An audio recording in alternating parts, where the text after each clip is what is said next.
1920s, the whole world of China was on the brink of disaster.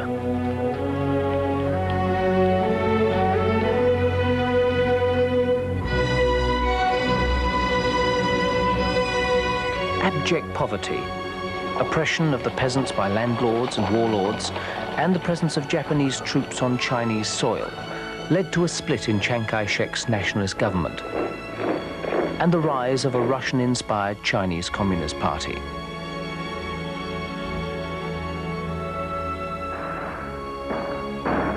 In 1927, civil war between the nationalists and the communists broke out.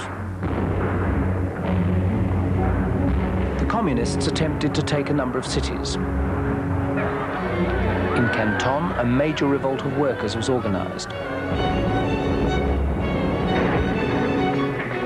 For 3 days, the communists held the city, but the nationalists, aided by British gunboats, retook Canton, and the revolt was drowned in a sea of blood. The communists were left in total disarray. It was only in a few distant villages of China's hinterland that the flame of revolution still sparked. Here, two young communist commanders, Mao Zedong and Chu De, rebuilt their peasant armies and began slowly to expand their Soviet base.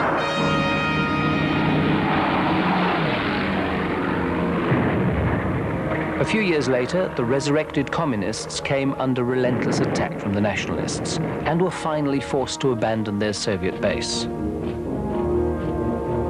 In what was to become an unparalleled feat of human endurance, 100,000 Chinese communist men and women began a trek on foot which was to last a whole year and take them more than 10,000 kilometers to the other end of China.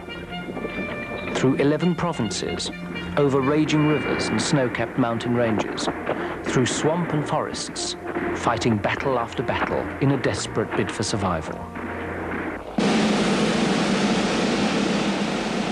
The Long March created a legend of indestructibility around the Red Army that transformed the communist movement into a driving force, which succeeded 14 years later in pushing the nationalists into the sea and taking the entire country.